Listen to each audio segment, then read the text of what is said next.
அனைவருக்கும் அன்பு வணக்கங்கள். இன்று 9வது மயில் விருத்தத்திற்கான பொருளுரையை காண இருக்கிறோம். சிகர தமனிய மேருகிரி ரஜதகிரி நீலகிரி எனவும் ஆயிரமுக தெய்வநதி காளிந்தி என நீழலிட்டு வெண் திங்கள் சங்கெனவும் பிரபாநிகர் எனவும் எழுதரிய நேமி என உலகடைய நின்ற மாமுகில் என்னவே நெடியமுது ககன முகடுற வீசி நிமிரும் ஒரு நீலக்கலாப மயிலாம். அகரு மறுமணம் வீசு தணிகை அபிராமவேள் அடியவர்கள் மிடி அகலவே அடல் வேல் கரத்தசைய ஆறிரு புயங்களில் அலங்கல் குழாம் அசையவே மகரகன கோமள குண்டலம் பல அசைய வல்லவுணர் மனம் அசைய மால்வரை அசைய உரகபிலம் அசைய என் திசை அசைய வையாளி ஏறு மயிலே.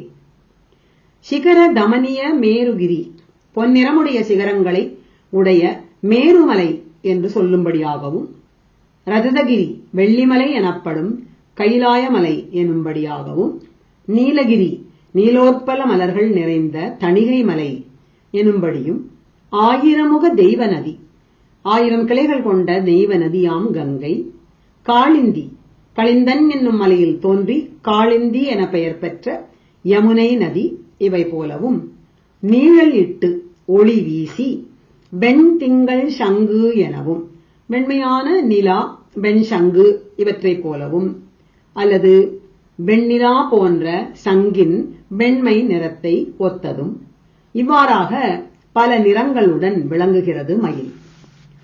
மேருவின் சிகரங்கள் போன்ற பொன்னிறம், கைலை மலை போன்ற வெண்மை நிறம், நீலகிரி போன்ற நீல நிறம், வெண்மை நிறம் கொண்ட கங்கை நதி, கருநிறமுடைய யமுனை நதி, வெண்மை நிறம் கொண்ட நிலா சங்கு ஆகியவற்றுடன் மயிலின் பல நிறங்களை ஒப்பிடுகிறார்.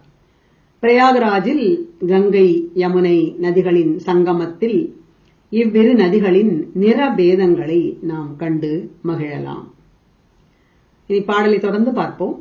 பிரபாநிகர் எனவும் தேவர்களின் சிலைகளை அலங்கரிக்கும் வளைந்த திருவாசி போலவும் எழுதரிய நேமி என வர்ணிக்க அரிதான வட்ட வடிவமான சக்கரம் போலவும் உலகடைய நின்ற மாமுகில் என்னவே உலகெங்கும் பறந்து நின்று கைமாறு கருதாமல் மழை பொழியும் மேக கூட்டங்கள் போலவும் நெடிய முது ககன முகடுற வீசி நிமிரும் ஒரு நீலக்கலாப மயிலாம். நீண்ட பழமையான அண்டத்தின் உச்சி வரையிலும் பொருந்தும்படி வீசி நிமிர்ந்திருக்கும் ஒப்பற்ற நீல நிற தோகையை கொண்ட மயில்தான் அது. இதே கருத்தை அமலவாயு எனத் தொடங்கும் பாடலில் பின்வருமாறு பாடுகிறார். விமலை தோடி மீது ஓடு யமுனை போல ஓரேழு விபுத மேகமே போல உலகேழும் விரிவு காணு மாமாயன் முடிய நீளு மா போல வெகுவிதாமுக ஆகாய பதம் ஓடி கமலையோனி வீடான ககனகோள மீதோடு கலப நீல மாயூரம் என்று மயிலின் பிரபாவத்தை பாடுகிறார். அகரு மறுமணம் வீசு அகில் மறுக்கொழுந்து இவற்றின் மணம் வீசும் தணிகை அபிராமவே திருத்தணியில் வீற்றிருக்கும் பேரழகன். எத்தகு மயிலில் அவன் எவ்வாறு வருகிறான் என்று பார்ப்போம். அடியவர்கள் மிடி அகல வருகிறான். தனது பக்தர்களின் வறுமை நீங்கும்படி அடல் வேல் கரத்தசைய திருக்கரத்தில் வலிமைமிக்க வேலாயுதம் விளங்கி நிற்கும்படி வருகிறான். ஆறிரு புயங்களில் அலங்கல் குழாம் அசையவே அவனுடைய 12 திருத்தோள்களில் பலவித மலர்களால் தொடுக்கப்பட்ட மாலைகள் அசையவும் மகர கன கோமள குண்டலம் பல அசைய காதுகளில் மீன் வடிவமுள்ள பொன்னிறமான பல அழகிய குண்டலங்கள் அசையவும் வல்லவுணர் மனம் அசைய கொடிய அரக்கர்களின் மனம் சஞ்சலப்படவும் மால்வரை அசைய மால் மயக்கம் தன்னுள் நுழைபவருக்கு மயக்க உணர்வை தருகின்ற கிரௌஞ்சகிரி நடுங்கவும் உரகபிலம் அசைய பாதாள லோகம் கிடுகிடன நடுங்கவும் என் திசை அசைய 8 திக்குகளும் அசையவும் வையாளி ஏறு மயிலே.